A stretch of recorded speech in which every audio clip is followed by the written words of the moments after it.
Bueno, en esta parte vamos a hablar sobre el clustering sencillo. Este dataset tiene tres atributos, F1, F2, F3, que son numéricos, y adicionalmente tiene una variable de clase. Entonces tú vas a decir, pero profe, si decía que no tenía variable de clase, variable de objetivo, ¿por qué sí la tiene? Nosotros no la vamos a utilizar, la tengo aquí para una cosa que vamos a explicar más adelante que está relacionada con la validación de qué tan bueno fue un algoritmo frente a otro algoritmo en la resolución de un problema de clustering. Pero en general nosotros esta columna no la vamos a utilizar, no contamos con ella, ¿de acuerdo?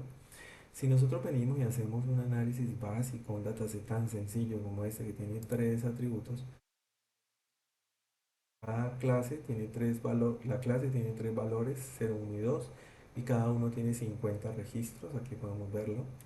Adicionalmente vemos F1, F2 y F3 que tienen valores todas entre 0 y 1, aquí está el 0 como mínimo, 1 como máximo, todas están igual. Y adicionalmente tienen unas distribuciones un poco extrañas, ¿cierto? Si vamos y hacemos una gráfica, por ejemplo, entre F1, en este caso F1,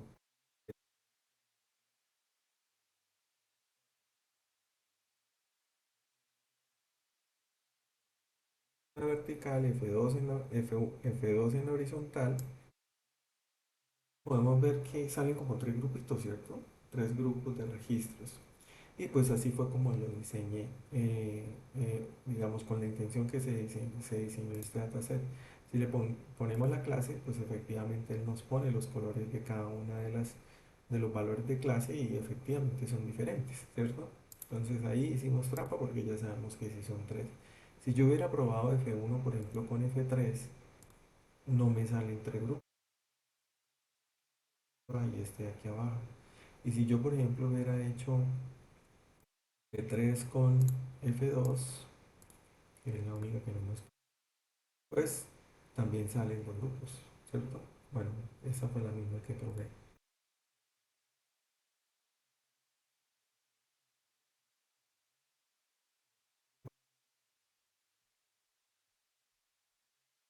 Pues donde nosotros sabemos que ahorita está encontrándose los grupos, los tres grupos es con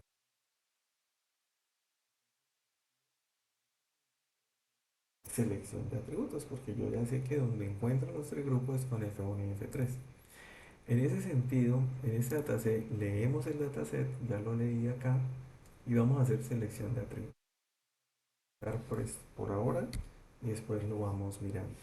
Entonces tengo mi clustering sencillo, tengo mi selección de atributos, aquí yo estoy tomando solo F1 y F2, la columna de clase no la he seleccionado, de acuerdo a la que tenemos ahí como de trampa, y de hecho yo puedo decirle aquí que incluya los caracteres especiales para excluirlos.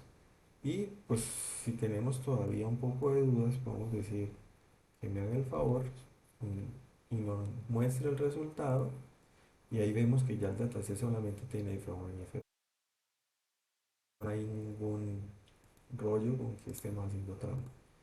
Vuelvo a incluir el clustering. Aquí sigue teniendo esto, sigue teniendo solo esas dos cosas, ¿cierto? Y aquí hago uso de un algoritmo de clustering. El algoritmo se llama K-means. Este algoritmo K-means es uno de los algoritmos más altamente utilizados específicamente en la tarea de clustering. Pero al igual que por ejemplo el Decision Tree y demás, está en una lista de los algoritmos más utilizados. Cuando va a utilizar uno el algoritmo K-means, ese algoritmo necesita saber cuántos grupos va a armar. En este caso, el valor de K. Yo quiero armar tres grupos. ¿Por qué tres grupos? Pues porque ya nos dimos cuenta que eran tres bolitas separadas allí en el espacio multidimensional en la gráfica que habíamos visto.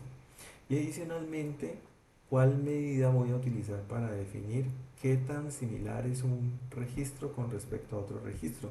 Como estamos diciendo que vamos a poner registros o instancias que se parecen mucho entre sí, juntas en un mismo grupo y separadas de las otras, pues yo aquí defino cuál es la métrica que yo voy a utilizar para definir si un registro se parece a otro. En este caso voy a utilizar, por ejemplo, métricas mixtas. Tenemos solamente la distancia euclidiana. Puedo utilizar métricas nominales. En este caso tengo estas alternativas, no nos sirven.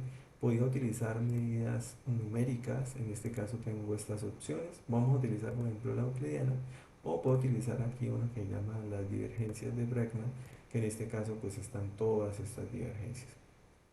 Bueno, vamos para el ejercicio, vamos a utilizar la mixta, que es la única que hay, y ya, aunque podría ser la euclidiana también, como les dije. Entonces, con esto vamos a correr el algoritmo. El algoritmo lo corremos y podemos ver acá los datasets, y el dataset vemos F1, F2, esto está en el orden del dataset, y vemos que todas las primeras registros hasta el registro 50 son clúster 2. Bajando, bajando, bajando, y llegamos hasta la columna 100, vemos que todos son clúster 0. Y si seguimos bajando, bajando, bajando, encontramos que todos eran clúster 1. Quiere decir que sí encontró tres grupos y que los grupos los encontró. Las primeras 50 filas son del clúster 0, después del clúster, bueno, 2, 0, 1, ¿cierto? Pero en últimas sí las agrupó bien. Pues, pero ¿cómo sabe usted que las agrupó bien? Porque si yo vengo y miro el dataset directamente, este es el dataset. 50 son clúster 0, bueno, clase 0. La segunda son clúster clase 1, hasta acá hasta la 100. ¿Sí? Y después de ahí para abajo todas son 2. O sea que sí las quedó, sí quedó bien separado. El problema es que si no me dice a mí, no me está diciendo eh, cómo hacer la comparación, es decir, cómo poder saber que le quedaron bien. ¿Qué hace? Cuando uno ya quiere saber si le quedaron bien, es decir, usted tiene un dataset de referencia que está previamente clasificado y usted quiere usar un algoritmo de clustering y saber si ese agrupamiento quedó bien organizado con respecto a la clasificación, pues entonces tiene que utilizar la variable de clase. Entonces, para que usemos esa variable de clase, tenemos que venir a que decirle que no nos haga el favor y nos saque los valores especiales. Cuando corremos esto, ya nos aparece el resultado con el clúster y la clase, ¿cierto? Entonces uno se puede dar cuenta de que para él debería existir una equivalencia, cosa que no hace, entre clúster 2 es la clase 0. Y bajamos por acá y venimos y clúster 0 es la clase 1. Bajamos por acá y encontramos que el clúster 1 es la clase 2. ¿Sí? Entonces, bueno, aquí es muy sencillo de contar si nos fue bien. Obviamente nos fue bien porque las 50 quedaron bien y las otras 50 también y las finales 50 también. Pero acá en RapidMiner hay unos operadores que se llaman eh, clases, el MaCluster y NonLabels. Aquí volvemos a mirar, todo está igual como lo hemos dejado antes. Está el clustering con 3. Bueno, aquí cambiemos eso para que diga que sea numérica. Hace, toma los clusters y él se encarga de decir, ah, lo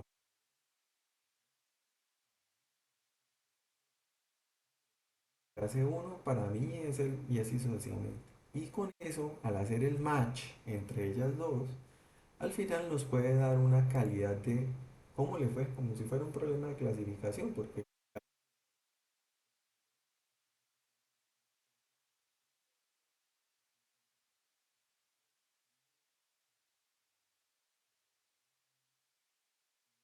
o en este caso, según la clase, según el clúster, lo produjo en clúster 2, ¿cierto? Clúster 2, clúster 2, clúster 2. ¿Y qué sucede? El map, el, el operador map cluster y no labels, lo que hace básicamente es decir, bueno, era entonces cluster 2. Ah, cluster 2 es la clase 0. Es clase 0 y que no tiene duda, tienen 100% de confianza que es clase 0 y así sucesivamente. Cuando lo bajamos acá y llegamos, por ejemplo, a clúster 0, dice clúster 0 lo asoció a la clase 1, predijo como clase 1. Entonces, él es el que se encarga de hacer el mapeo, ese entre el clúster y la clase. Ahora bien, si nosotros no nos hubiéramos dado cuenta desde el principio que eran tres grupos, sino que vimos solo dos, por ejemplo, y hacemos dos aquí en K, en el valor de K, y ven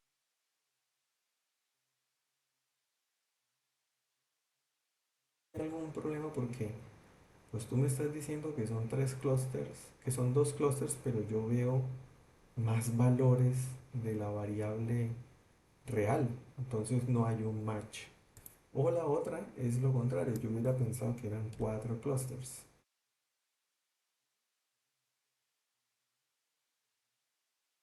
Datos reales son tres, y usted me está diciendo dos y me está diciendo cuatro, pues no, yo no puedo. Bueno, esto es una desventaja de este Map Clustering on Labels. Es bastante rígido. Si tú tienes tres clases, tienes que ponerle tres clusters. Punto. Si no, no te encuentras de unos con otros. En Weka, que es la otra herramienta que existe para RapidMiner, digamos, una librería que hace esta misma tarea de Map Clustering on Labels, pero es mucho más funcional porque te permite tener variabilidad entre en el número de clases y el número de clusters. Entonces pueden ser más, menos de cualquier lado y él encuentra cuál es la asociación más apropiada. En este caso, no. Es una restricción que tiene este, este, esta, esta librería. Entonces ya volvemos a que son tres, ¿cierto? Ahora, no vamos a hacer tantas ejecuciones que es este 100. Este 100 básicamente es que yo le estoy diciendo que haga tres grupos, pero es que tres grupos se pueden hacer de muchas formas porque el algoritmo es probabilístico y puede quedar atrapado en óptimos locales. Entonces los grupos no necesariamente yo y lo vuelvo a correr otra vez, pero si inicié con una semilla aleatoria diferente en cada vez, los resultados pueden ser diferentes. Al ser diferentes, él les pone un índice de calidad. Yo digo que esta primera solución de tres grupos, voy a poner un ejemplo bobo, ¿no? Y yo digo que esta otra solución de clustering tiene una solución un índice de calidad de 2. Pues escogería el 2. Entonces, para mí es mejor la segunda solución. Entonces, bueno, esos detalles los vamos a ver más adelante cuando veamos específicamente el algoritmo K-means, pero básicamente él lo que hace es correr varias veces el algoritmo. Aquí solamente le vamos a decir que lo corra una sola vez y que nos diga que también le va. Entonces lo corremos, miramos el performance y el performance ya no fue tan bueno, ¿sí? Fue tan buena y pues básicamente digamos que acertó con este señor, ¿cierto? Acertó, parece que aquí le pegó a true y predijo 2 y era 2 50 eso les quedaron bien. De este aquí le fue mal con todos y de este apenas le fue bien con estos. Entonces fíjense cómo la ejecución de una sola vez no es una alternativa. Vamos a ejecutarlo dos veces, a ver si eso puede ser una opción. Con dos veces, ya. Las ejecuciones puede obtener una solución que es muy buena. En la realidad eso no pasa. O sea, cuando tienes un problema complejo con varias columnas y en donde no es fácil encontrar cuáles son los límites a nivel visual de cada una de las clases, pues hay que explorar muchísimas más cosas. En la literatura hay formas, por ejemplo, cuando yo no sé el número de clusters, que yo tengo que poner acá 3 o no sé qué, normalmente existen diferentes alternativas para definir ese valor de K. Es decir, hay algunos índices que te permiten a ti generar comparaciones, así como aquí se hacen 100 corridas y se le pone un índice, ese índice está diseñado para comparar soluciones que tienen el mismo número de grupos, tres grupos. Todas tienen tres grupos y de esas él compara y encuentra la mejor. Pero hay otras métricas que sirven para comparar con diferente número de grupos, porque yo no puedo comparar un grupo con dos de uno con tres utilizando una métrica sencilla, por unos problemas que vamos a ver allá de el decrecimiento monótono de las distancias que se utilizan en estos índices. Entonces, es algo así como que si yo digo, ¿cuál es tratemos de minimizar la distancia de todos los que están en cada uno de los grupitos, ¿cierto? Entonces tengo, por ejemplo, 20 registros y quiero armar dos grupos, entonces yo trato de minimizar la distancia de ellos y eso me va a dar una distancia, cualquiera que sea. Pero si yo digo, no, yo no lo voy a armar esos 20 registros en dos grupos, sino en 20 grupos, pues básicamente cada elemento es un grupo, o sea que la distancia de él con él es cero. Entonces esa es la mejor solución posible, que cada quien sea un grupo. Y ya definitivamente sería la mejor solución, pero realmente no es lo que estamos buscando. Entonces en ese sentido hay otras formas, hay la estrategia del codo, el índice de silueta, hay diferentes formas para tratar de definir sin saber y sin que visualmente yo tenga pistas de cómo hacerlo, tratar de definir el valor de K. ¿De acuerdo? Bueno, yo les comentaba en algún momento que en muchas partes el tema de hacer procesos de clustering sobre datos de, no sé, por ejemplo, usuarios de sistemas bancarios o de cooperativas y ese tipo, eso puede ser un trabajo bastante bien pago.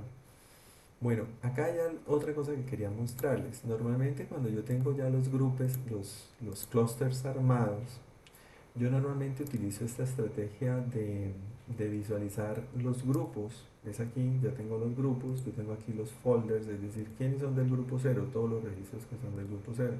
¿Quiénes son del grupo uno? Pues todos estos. ¿Y quiénes son del grupo 2? Todos estos. Este es el número de registro en el dataset. Pero adicionalmente yo puedo armar otras visualizaciones. A mí no me gustan mucho estas, me gusta más este plot. Este plot coge cada uno de los atributos, en este caso en la parte de abajo vemos F1 y vemos F2, que fueron los atributos que yo dejé, de decirme cómo son los conjuntos. Entonces, lo que llamamos clase cero, en este caso, tiene valores altos de F1 y valores altos de F2. Digamos que es fácilmente identificable que este clúster tiene sus valores. Digamos que si F1 fuera el salario de la persona, ¿cierto? ¿Sí? Y si F2 fuera el porcentaje de productos de marca que compra la persona, pues yo podría decir aquí, güey, esta persona tiene salario alto y compra muchos productos de marca. Ok, es costoso. Entonces este sería los clientes del supermercado que son tipo VIP, o sea, los que gastan y tienen plata, ¿cierto? Ahora, por ejemplo, el grupo de los verdes, los salarios son bajos, pero compran productos de marca, ¿no? Entonces estos son los que aparentan, digámoslo así. Estos señores tienen poco salario, pero gastan plata comprando en nuestro almacén o en nuestro supermercado productos de marca, productos costosos, digamos. Puede ser, digamos, una interpretación bobita, pero es para el ejemplo. Y adicionalmente, por este otro lado acá, podemos ver, por ejemplo, que en este grupo de personas, en este grupo están las personas que gastan poco y que muy poquitos productos son de marca, es decir, compran marcas más económicas. Entonces, así eso es lo que yo busco, o sea, yo busco tener una explicación de cómo identificar cada uno de los grupos como para poderlos etiquetar económicos y le pongo este otro nombre que me diga algo de lo que quiere significar lo que está pasando allí en los datos. Vamos a hacer una cosa aquí y vamos a incluir adicionalmente el otro atributo, el F3 que no sirve, digamos. Vamos a mirar el performance, sigue siendo 100. Otra vez al plot y pues vemos F1, vemos F2 y vemos F3. Y fíjense cómo F3 realmente no servía, porque sin importar para qué grupo sea, F3 vale lo mismo, sin importar, o sea, puede ser del grupo de los VIP o de los Econo, este valor es igual para todos. Entonces sí realmente el proceso de haberlo eliminado previamente tenía lógica, ¿cierto? Lógica porque lo veíamos a nivel visual. Pero acá uno cuando mira gráficos así y no supo desde antes qué columnas deberían quitarse, pues estos son pistas. Si todos los grupos tienen un comportamiento hacia una característica, hacia una misma zona, hacia un mismo valor, es posible que ese atributo no sirva para nada. Este diagrama se llama diagrama de coordenadas paralelas, es muy útil para hacer el análisis de cómo quedan las características de los grupos. Y adicionalmente uno puede utilizar acá los valores específicos de los centroides. Entonces los centroides es Si ustedes miran F1 está punto 83, punto 20 y punto 20. Estos dos están muy similares, el clúster uno y el 2, y este está muy arriba. Y así sucesivamente. Esto básicamente es lo que entregan el algoritmo K-means. Valores de F1 de F1 para cada uno de los clústeres, de F2 para cada uno de los clústeres y F3 para cada uno de los clústeres. Aquí podemos ver que el valor casi es el mismo para los tres clústeres y por eso SA. Entonces, espero haya quedado claro qué es el clustering y cómo, por ejemplo, puedo utilizar este maps y el dato de un dataset previamente clasificado para comparar el rendimiento de diferentes algoritmos de clustering. Porque si este algoritmo de clustering yo lo puedo mapear y saber su performance, pues yo puedo colocar otro algoritmo de clustering acá y hacer exactamente lo mismo y saber cuál es el performance. Pero normalmente eso se utiliza como para que en mi tesis yo estoy proponiendo un nuevo algoritmo de clustering, pues para yo decir que soy mejor, pues tengo que compararme. ¿Y cómo me comparo? Con datasets previamente clasificados. Bueno, aquí terminamos entonces la introducción a lo que es el tema de clustering.